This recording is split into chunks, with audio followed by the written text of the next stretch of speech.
right. You want Are to we say doing welcome? this? Want to say welcome, or should I say welcome? You say welcome. We say welcome. I Welcome. say welcome, you say welcome, we both say welcome. Welcome to the Welcome. Angas. Welcome. Welcome back to Meet the Angas. We're so excited that people engaged with our first video. We didn't really expect to get much engagement, right? We hoped that's as much as we We did. hoped and we prayed, and we have, as at this point, 11 subscribers who are very happy about. Is it 11 now? It was 11, and I'm pretty sure 3 of them are us. So that means we have 8 subscribers. We have 8 people who liked our introduction video so much that they subscribed and they wanted to see more and they wanted to join our journey. And we're really, really, really excited about that. So thank you to the 8 of you, and thank you to the other 80 that are coming after this video. Amen. So in this video, we wanted to talk about how we are setting our goals for this year, what we're doing to set our goals, how we do it when we're living separately, and just the steps that we follow, and also things that we haven't started doing yet that we're really interested in doing. So we've been living apart for the best part of 5 months now. The plan was 6 months, so I'm towards the tail end of my trip. It's the first time we've actually been away for so long. I think the most we've been away since getting married is about 7 days when you did a cruise, the Nordic cruise. That was the best cruise ever, So by the way. amazing for you, not so much for me because you left me behind.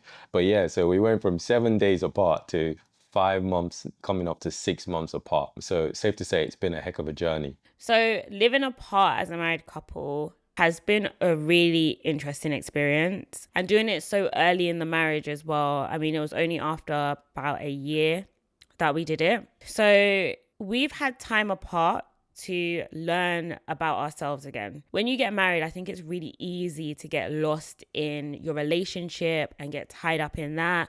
Your identity is closely tied to your marriage, you being a wife, you being a husband, etc. And what this time apart has allowed us to do is really find ourselves again, solidify who we are, solidify our identity, and work on our individual goals whilst actively maintaining our relationship. Because I think it's very easy for you as a married couple, when you live together, to think you're like, we're married, we're together, we're fine. Like, we're in the same house together, we wake up together, everything is fine. We talk every day, that's fine. But when you're separate, you actually have to make an effort.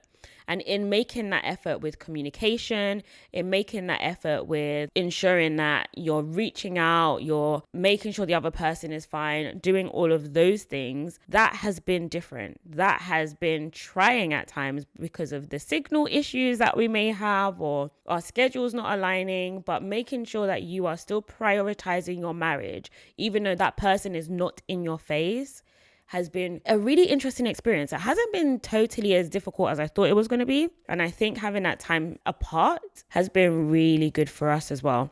Yeah, totally. And for me, it's very much the communication I've found has been the most important. I'm someone who, growing up, I've always kind of been a lone wolf. So having to check in on someone or updating someone on where I am, what I'm doing, has never really come natural. But I feel like for me, that's been so important to kind of get used to in this journey. And being apart, I'm always, I think I even do it better than you now. I'm not even going to lie. Half the time I have to check in and be like, well, where are you now? What are you doing? For me, like, really, it started to become more natural, where I'll let her know I'm in my Uber now, heading off to set. Whatever it is, just those little lines of communication have been so important. When someone's far away from you, just knowing what they're doing, where they're at that time, is really key, and it's really helped stay connected. So I've never for once felt alone throughout this time that I've been here because of that. And I think if I was single, that's the difference. There is being single and then just doing your own thing, and then there is being married and always having someone to kind of not necessarily answer to, because that sounds more like you're being controlled. Just having that person you can bounce off and energy that, like I said, doesn't make you feel lonely, is so important. It's so key. So as a married couple, it's really important, especially when you find yourself in a situation living apart, that you communicate, even in just the smallest thing. I'm going downstairs to the fridge. No. Okay, maybe not that deep, but but you get the gist, is keeping in touch, keeping in contact, and the weekly catch-ups, which are essentially kind of like your date nights. Just having that time where it's like, okay, cool, we're jumping on a call and we're going to just chat our ear off, catch up properly, not small conversations here and there. This is like me and you time. So when we're living together, what we usually do is in late December, early January, we sit down with like a massive cardboard and we kind of think about what is our vision for this year, what are our goals individually but also as a couple, and we print out like all these different sayings and pictures. I was wondering if you actually wanted to show them. Do you want to go grab it real quick? It's too big. Exactly, just so they can see the scale at which we've done it. I feel like I'm doing a school project. Look at that. So we go from that to not being able to do it physically anymore. So we have to like make up a new way of doing this, being miles and miles and miles apart. And it's something that we've committed to doing annually. The first step that we do is something we've termed the vision sync. So the vision sync is us sitting down, having a conversation together, trying to figure out what our individual goals are and what our goals are collectively as a married couple. And then we just kind of outline how do they work alongside each other? How may they be slightly different?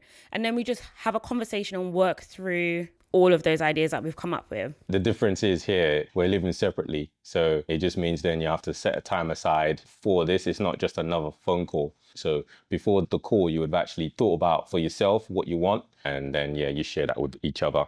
So the second step to the way in which we plan our goals for the year, we call it the goal grid. So the goal grid is basically a vision board. Obviously, we've shown you our physical vision board and we have all of our different categories. We have it separated into individuals, so Rihanna, David, and then couple. So the first category is the finance section. And in the finance section, what you're basically trying to do with that one is, and this is individually and then also as a couple. So individually, what are you looking to achieve financially in that year in terms of your earnings? What are your job prospects? Are you looking to stay in the same job? Are you looking to change jobs? Do you have financial or entrepreneurial ventures that you want to get into? What sort of goals do you want to set for yourself in that respect? Savings wise as well. How much are you looking to save from your jobs, from your earnings that year? As I say, you try and do them individually, and then as well as that, you try and see what you want as a couple. On the health section, you are looking at your goals health-wise. If you're someone who's looking to lose weight, if you're someone who's looking to add weight, if you're someone who's fortunate enough to already be at a good healthy weight, then it's more about how do you maintain a healthy living lifestyle. So you're setting those goals as well for yourself. Again, individually as well as a couple. What are things that you can do together to support each other on these goals, as well as what are the things that you need to do actively to achieve those goals? So one of my favorite sections for us to do is travel. So the travel section, we talk about specific destinations that we want to actually travel to. That's both individually and together. So last year, I think we had Spain, we had Bali, and we had Germany. And out of the three of those destinations, we made it to two of them. But it just helped us focus our minds when it came to any holiday plans that we might have, or when we were thinking about purchasing flights. So because we're based in the UK, the Spain flight was going to be a lot cheaper than the Bali flight. We knew that we could get the Spain flight short notice, but the Bali flight we had to prepare for, we had to save for. So it really just helps us in other areas of our lives as well. And then the next one is faith. So faith-wise, if you're someone like us who is very spiritually led as Christians, then you're looking at how do you maintain your faith through the year? What are things you need to actively do? It can be simple things like, oh, I want to make sure I go to church at least 3 times a month. I want to make sure I'm always attending Bible studies, things like that that you want to do to make sure that you are trying to keep your faith in the focal point throughout the year. Investment. So investment is a really important one for us because we care so much about what we're going to pass on to our next generation. Each year we'll set a goal and it's investment and savings, and we'll try to reach that goal. We're interested in creating generational wealth, and we think it's really important to invest in things such as property, businesses, etc., so that we're able to have our money work for us. So the investment category is really, really important, and it's quite a long-term category. Obviously, it's not something we can achieve within 1 year, but it allows us to focus our minds on what the target is, what the overall target is, so that we can chip away at the greater investment and savings goal that we have. So another category is career. So career-wise, you're thinking about where do you see yourself by the end of the year? Are you in a solid job that you enjoy and you're hoping that you want to gain promotion by the end of the year? What's it going to take for you to be able to achieve that? Are you in a situation where actually you would rather change jobs? What are the steps that you need to set so that you're able to achieve that? If you're running your own business, grow the business to scale up. What does that look like realistically for you? Again, you can do this stuff as a couple if you're, for instance, running a business together, or you can do this individually if you're in different lines of work. But again, it all comes down to the fact that you're doing this together, you're being accountable for each other. And our final category, but it's definitely not our least important category, is marriage. Most important. So we set ourselves marriage/relationship goals. Just because you're married doesn't mean that you stop making an effort. So it's really, really important that you set yourself marriage/relationship goals during the year. So this year, we actually did our vision board on a Google Sheets. Because it was a Google Sheet, the Google Sheet is actually within our shared email address. We was able to update the sheet kind of at the same time. So Dave would fill in his bit, I would fill in my bit, and then we would look for pictures using Canva so that we could bring our physical vision board into the virtual realm. And that allowed us to still be consistent with us setting our annual goals and vision for our marriage and for ourselves individually. So this vision board is not just, oh, this is my vision, this is your vision, like very rigid, like there's nothing fun in it. It's for you to be able to come together as a couple, because we're living such separate lives sometimes, especially when you're living in different countries, but you're still trying to manage and maintain your relationship. It's literally the reason we are doing this now. From one of those conversations is where we got to think to ourselves, what's something else we can do this year to elevate our position and what we do? And it was like, let's jump on YouTube. Let's just share what we are. We have a wealth of knowledge and experiences individually, and then now as a couple, that we're just like, let's just share that and kind of see who benefits from it out there. Things that for us would feel like, yeah, but you know, who cares? But actually starting to realize there's someone out there actually that will care to hear this stuff. So yeah, communication is definitely so key.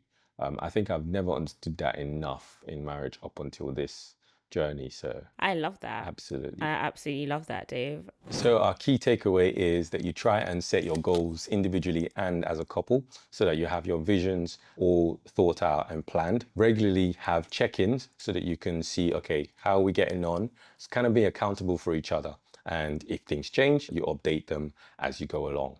When you're setting your goals, just make sure to set your categories. So for us, like we said, it was finance, health, marriage, faith, travel, and investment. But for you, it might be something completely different. So thank you guys for watching. Hopefully you're gonna like this video. You've got something from it. Leave us a comment just to kind of share your thoughts on that. If you have any questions, if you have any topics that you want us to actually touch on as well or go into more details about, please let us know in the comments. Please subscribe so we know that you guys are watching and you guys are interested, and we're gonna try and keep bringing you guys more content. Thank you.